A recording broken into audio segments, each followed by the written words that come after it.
खाड़ी क्षेत्र में छिड़ा ईरान युद्ध पूरी तरीके से बेकाबू हो चुका है। अमेरिका और ईरान के बीच जारी यह भीषण सैन्य संघर्ष थमने का नाम नहीं ले रहा। दोनों ओर से हो रहे ताबड़तोड़ जवाबी हमलों ने पूरी खाड़ी में बारूदी तनाव को चरम पर पहुंचा दिया। एक तरफ ईरान की सेना और उसके विशेष सुरक्षा बल ने बहरीन और कुवैत में मौजूद अमेरिकी सैन्य ठिकानों पर मिसाइल और ड्रोन से भीषण हमले करने का दावा किया, तो दूसरी तरफ अमेरिकी सेना के केंद्रीय कमान ने कल 20 जुलाई की रात को ईरान के कई सैन्य ठिकानों पर अब तक की सबसे बड़ी एयर स्ट्राइक की। इसी बीच होर्मुज के समुद्री रास्ते और ओमान के समंदर में तेल टैंकरों पर हुए हमलों ने पूरी दुनिया को चिंतित कर दिया है। ईरान के सुरक्षा बलों का दावा है कि उन्होंने बहरीन के मुहर्रक इलाके में घुसकर अमेरिकी रडार और मिसाइल रोधी तंत्र यानी उनके एयर डिफेंस सिस्टम को नेस्तनाबूद कर दिया। इसके अलावा बहरीन के ही रीफा क्षेत्र में तैनात अमेरिकी रक्षा प्रणालियों पर भी ड्रोन दागे गए हैं। बात सिर्फ बहरीन तक सीमित नहीं रही, कुवैत में भी अमेरिकी सेना के अड्डों को निशाना बनाया गया।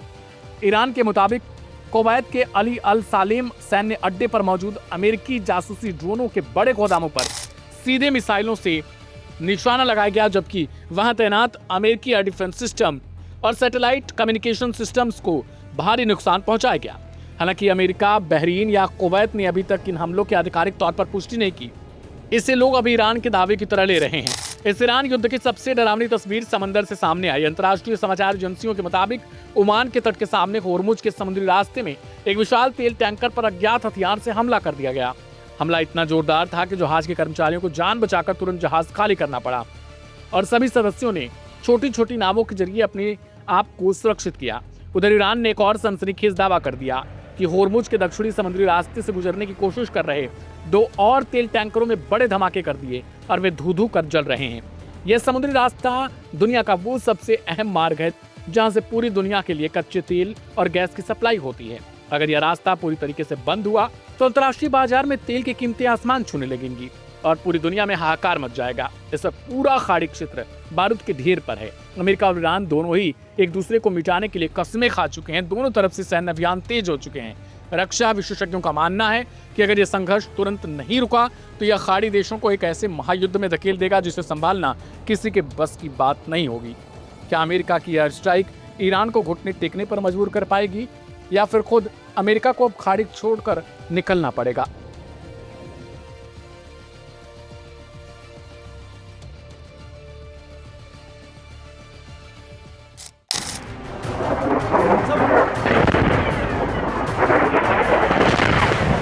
हुतियों ने सऊदी के खिलाफ एक ऐसी जंग का ऐलान कर दिया है जिसने दुनिया के कई देशों के लिए बड़ी मुश्किलें खड़ी कर दी हैं।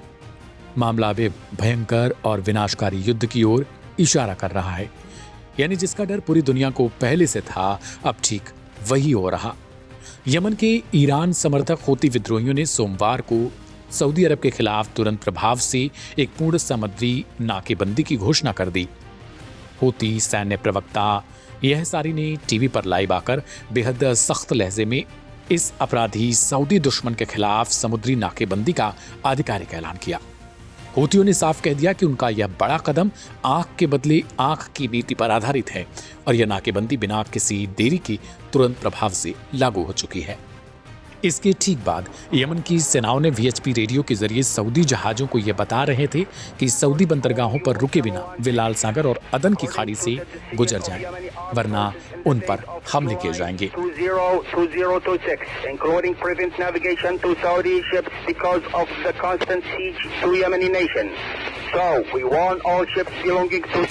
आखिर हुतियों को सऊदी अरब की इस घेराबंदी का फैसला क्यों लेना पड़ा? इसके पीछे हुतियों ने ठोस तथ्य और अपना 12 साल का दर्द सामने रखा। हुती नेतृत्व का कहना है कि यह नाकेबंदी सऊदी अरब द्वारा यमन के प्यारे लोगों पर पिछले 12 साल से थोपी गई अन्यायपूर्ण, अवैध और दमनकारी घेराबंदी का करारा जवाब है। सऊदी अरब ने सालों से यमन के संसाधनों को लूटा और उनके बंदरगाहों, हवाई अड्डों पर जमीन, समंदर और हवा के जरिए पूरी तरह नाकेबंदी थोपे रखी। यह गुस्सा तब और भड़क गया जब सऊदी अरब ने हुतियों के नियंत्रण वाले एक अहम हवाई अड्डे पर बमबारी कर दी, जिससे पिछले 4 साल से चली आ रही युद्ध विराम संधि पल भर में टूट गई। इसी के जवाब में हुतियों ने पिछले हफ्ते सऊदी पर मिसाइलें दागी और अब यह ऐतिहासिक समुद्री नाकेबंदी कर दी, जिससे लाल सागर और बाब अल मंदेब जल डमरूबंदी से गुजरने वाले सऊदी के जहाजों पर सीधा खतरा मंडराने लगा। यह सीधे तौर पर सऊदी की अर्थव्यवस्था और तेल सप्लाई की रीढ़ तोड़ने की एक रणनीति हो सकती है। हुतियों के इस फैसले ने पूरे पाकिस्तान के भीतर भी खलबली मचा दी। इस्लामाबाद की टेंशन चरम पर पहुंच गई। दरअसल पाकिस्तान ने सऊदी अरब के साथ एक बेहद सख्त रक्षा समझौता किया है। इस रणनीतिक समझौते के तहत सऊदी अरब पर होने वाला कोई भी हमला सीधे तौर पर पाकिस्तान पर हमला माना जाएगा। ऐसे में अगर सऊदी अरब इस नाकेबंदी के बाद मदद की डिमांड करता है तो पाकिस्तान को हर हाल में अपनी सेना सऊदी के बचाव में युद्ध के मैदान में उतारनी पड़ेगी। लेकिन पाक के लिए यह फैसला आत्मघाती भी साबित हो सकता है। हूती विद्रोही ईरान समर्थक हैं और सऊदी पर होने वाले इन हमलों का तेहरान का पूरा समर्थन है। उधर पाकिस्तान की आवाम के दिल में ईरान को लेकर गहरी सहानुभूति है, क्योंकि पाकिस्तानी जनता अमेरिका और इसराइल की नीतियों का खुलकर विरोध करती है। ऐसे में अगर पाकिस्तानी हुकूमत सऊदी अरब का खुलकर साथ देती है तो उसे देश के भीतर अपनी ही आवाम के भारी गुस्से और बगावत का सामना करना पड़ सकता है। हूतियों की इस नौसैनिक नाकेबंदी का असर सिर्फ खाड़ी तक सीमित नहीं रहने वाला। लाल सागर में समुद्री व्यापार रुकने से कच्चे तेल की अंतर्राष्ट्रीय कीमतें आसमान छू सकती हैं, जिससे विश्व भर के कई देशों में हाहाकार मचना तय है।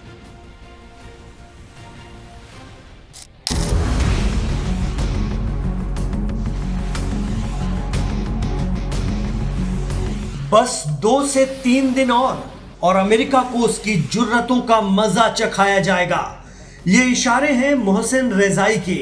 मोहसिन रेजाई IRGC यानी पासदारान इस्लाम के पूर्व कमांडर रहे हैं और इस वक्त वो ईरान में सुप्रीम लीडर के सलाहकार और वहां की सुप्रीम सिक्योरिटी काउंसिल के मेंबर हैं। उनकी बात को इसलिए भी गंभीरता से लिया जा सकता है कि उन्होंने ईरान इराक जंग के दौरान IRGC को लीड किया था। दरअसल ईरान में एक नेशनल न्यूज चैनल को दिए गए इंटरव्यू में मोहसिन रेजाई ने साफ इशारे दिए हैं कि अब ईरान ज्यादा बर्दाश्त नहीं करेगा, बस 2 से 3 दिन और देखेगा और अगर अमेरिकी हिमाकत जारी रही तो ईरान अपने जंग लड़ने के अंदाज को एकदम से बदल देगा और जंग यूरोप तक जाएगी। हालांकि जंग लड़ने का नया अंदाज क्या होगा, इसका खुलासा ईरान के पूर्व IRGC अधिकारी ने नहीं किया, लेकिन उनके जंग को यूरोप तक ले जाने वाले इशारों से कयासों का दौर भी शुरू हो गया है। मोहसिन रेजाई के ये इशारे इसलिए भी अहम हैं क्योंकि ईरान में सरकार या IRGC सीधे तौर पर जंग की रणनीति पर कोई चर्चा नहीं करती, लेकिन अपने सीनियर अफसरों या पूर्व अधिकारियों के जरिए अपनी मंशा का इजहार भी कर देती है।